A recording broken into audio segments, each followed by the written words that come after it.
வணக்கம். நான் உங்கள் ஜோதிடர் ஜெயம்எஸ் சந்திரமௌலி பேசுகிறேன். குரு ஜோதிடம் இந்த சேனல்ல உங்களுக்கு நிறைய ஜோதிட தகவல்கள், ஜோதிட பதிவுகள் மிகவும் உபயோகமாக பயன்பட்டு வரும். அந்த வகையில் நீங்களும் இதை நல்லா ஃபாலோ பண்ணி ஆதரவு கொடுத்து வர்றீங்க. அதற்காக மனமார்ந்த நன்றிகள். இந்த பதிவு துலாம் லக்ன நண்பர்களுக்கு 2024 குரு பயிற்சி பலன். மே மாதம் 1ஆம் தேதி மேசராசியிலிருந்து ரிஷபராசிக்கு மாறக்கூடிய குரு பகவான் நம்முடைய லக்னமான துலாத்திற்கு 8ல் வருகிறார். அப்ப 8ங்கிறது கெட்ட ஸ்தானம். எல்லாத்துக்கும், எல்லா விஷயத்திலையும், எல்லா கேள்விகளுக்கும் அது கெட்ட பலனே தருமானா அப்படி கணக்கெடுக்கூடாது. நம்ம லக்னத்துக்கு 12 பாவங்கள் 12 கேரக்டர்களை வச்சிருக்கு. அறம் பொருள் இன்பம் வீடுன்ற மாதிரி நமக்கு அகம் சார்ந்து ஆரோக்கியம், உறவு, இதுக்கெல்லாம் சில பாவங்கள் இருக்கு. பொருள் வரவு, பொருள் சேமிப்பு, பொருளாதார அபிவிருத்தி, இதுக்கெல்லாம் சில பாவங்கள் இருக்கு. கஷ்ட நஷ்டம், வலி வேதனை, ஆரோக்கிய குறைபாடு, இதுக்கெல்லாம் சில பாவங்கள் இருக்கு. அப்போ ஒவ்வொரு கேள்விக்கு தகுந்த மாதிரி தான் இந்த குரு பயிற்சி பலனை நம்ம எடுக்கணும். 8ல் குரு, அஷ்டம குரு. அப்போ நமக்கு எல்லாத்துலேயுமே தோல்வி, எல்லாத்துலேயுமே நெகட்டிவாக நம்ம எடுக்க வேண்டியது இல்லை.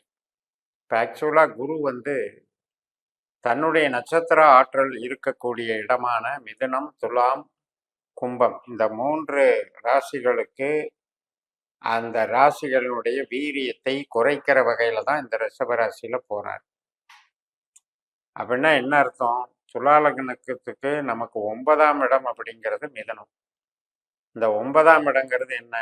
மதிப்பு, புகழ், கௌரவம், பாக்கியஸ்தானம்னு சொல்லக்கூடியது. நமக்கு எதிர்பாராத ஒரு இறையருள், உறவுகளால் மேன்மை, புதிய நபர்களால, புதிய பழக்க வழக்கங்கள்னால சந்தோஷம் அடைதல், பெரிய ஆராய்ச்சி கல்வி படிக்கிறது, பிஹெச்டி பண்றது, இதெல்லாம் 9ஆம் இடம். அப்ப அந்த 9ஆம் இடத்தை தடுக்கிற மாதிரி இந்த குரு அமைஞ்சிருக்காரு. அப்படிங்கும்போது இந்த மாதிரியான எதிர்பார்ப்புகளுக்கு இது நெகட்டிவா வேலை செய்வாரு. அப்ப இந்த காலகட்டத்துல நம்ம ஆராய்ச்சி கல்வி தடையாயிடுச்சு சார், நான் அப்ளை பண்ணேன் கிடைக்கல. அப்ப எதுக்கு காரணம் என்ன அப்படின்னா, அந்த 9ஆம் இடத்துக்கு தடை செய்யற மாதிரி அமைஞ்சுக்கிட்டதுனாலதான்.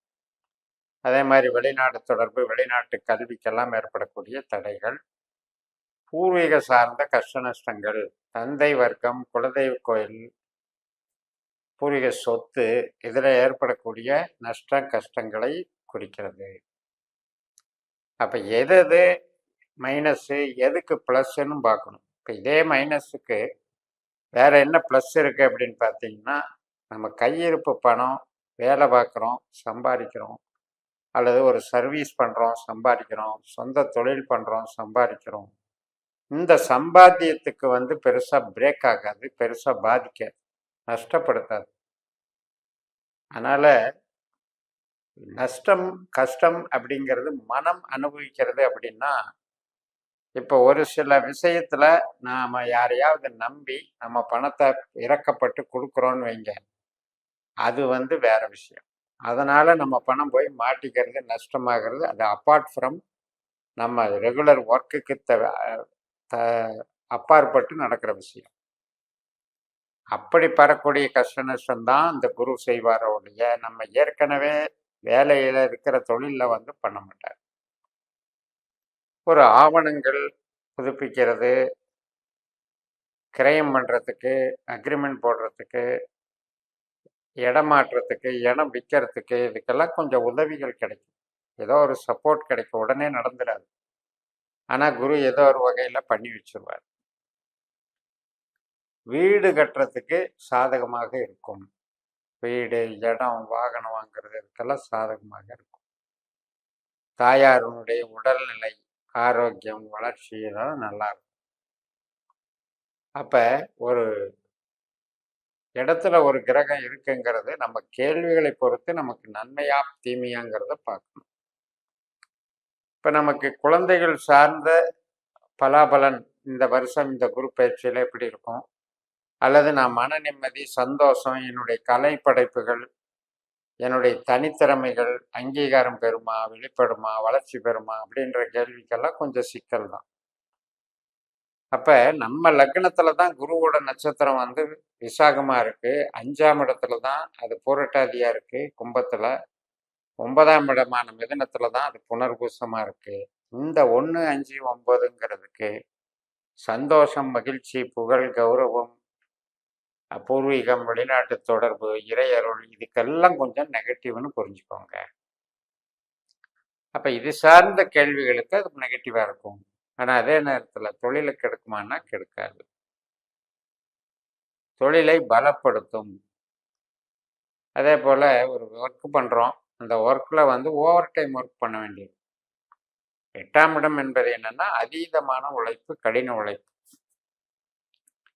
கடன் அப்படிங்கிறது கொஞ்சம் அதிகம் எதிர்பார்க்கறதுக்கு மேல நமக்கு கடன் கிடைச்சாலும் அந்த கடன்னால தொழிலுக்கு கடனை போடுறவங்களுக்கு அது பாதிப்படையாது. அந்த ரொட்டேஷன் வந்து பிரயோஜனமாகத்தான் இருக்கும். அதே மாதிரி ஒரு சில பேருக்கு வழக்குகள் நடந்துகிட்டு இருக்கும். விவாகரத்து சம்மந்தப்பட்டது வழக்குகள் நடக்கிறது வந்து கொஞ்சம் அப்படியே இழுபறியா இழுத்துட்டு போயிட்டே இருக்கும்.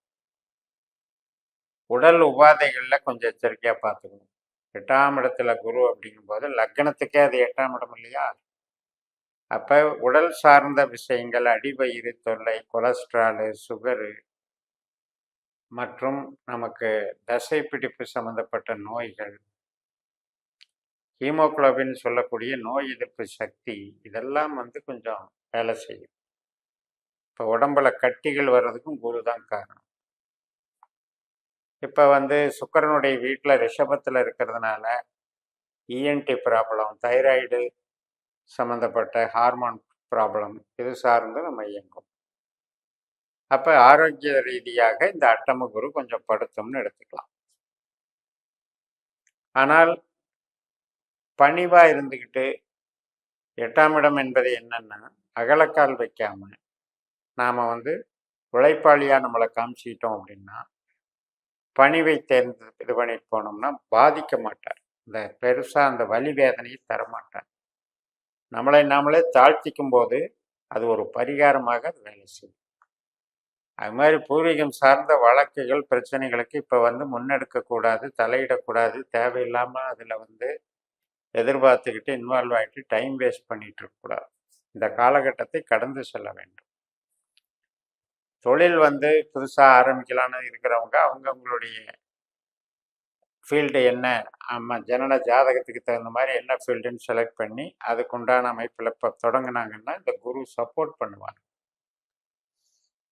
உடனடியாக தொழிலை வளர்ச்சி செய்வதற்கு துணை புரிவார். அது மாதிரி மூத்த சகோதரர் சகோதர வழி, நண்பர்கள் வழி இவங்களுக்கெல்லாம் ஒரு புகழ் அதிகரிக்கும். அவங்களுக்கு தொழிலில் ப்ரொமோஷன் கிடைக்கிறது, வளர்ச்சி அடைகிறது இதெல்லாம் நல்லா இருக்கும். மூலதனம் அதை ஏதோ ஒரு வகையில் பண்ணி இன்வெஸ்ட் பண்ணி வெளிநாடு சார்ந்த மூலதனம் எல்லாமே பண்ணலாம். வெளிநாடு சார்ந்த அமைப்புகளுக்கும் இது நல்லா வேலை செய்யும். அப்போ அடிப்படையில் ஜென்ரலாக துலாத்துக்கு குரு கெட்டவர் அப்படின்னு எடுத்துக்கிட்டு அதெல்லாமே கெட்ட ஸ்தானத்தில் குரு இருக்காரு நமக்கு கெடுதலான பலன் அப்படிங்கிறதெல்லாம் விட்டுட்டு நம்ம கேள்விக்கு தகுந்த மாதிரி இந்த பதில்களை நம்ம பாஸ்கரா அஸ்ட்ராலஜி முறை, நட்சத்திர சூத்திர முறையில் உங்கள் ஜனன ஜாதகத்திலையும் இதை வந்து கரெக்டாக கணிச்சு சொல்லுதுங்கிறத தெரியப்படுத்தி நிறைவு செய்கிறேன். இந்த சேனலை சப்ஸ்கிரைப் பண்ணி ஷேர் பண்ணுங்கள். உங்கள் தனிப்பட்ட ஜாதக பலாபலன்களை என்னுடைய வாட்ஸ்அப் நம்பரில் தொடர்பு கொண்டு பலன் பெறுங்கள். உங்களிடமிருந்து விடைபெறுகிறேன். உங்கள் ஜெயம்.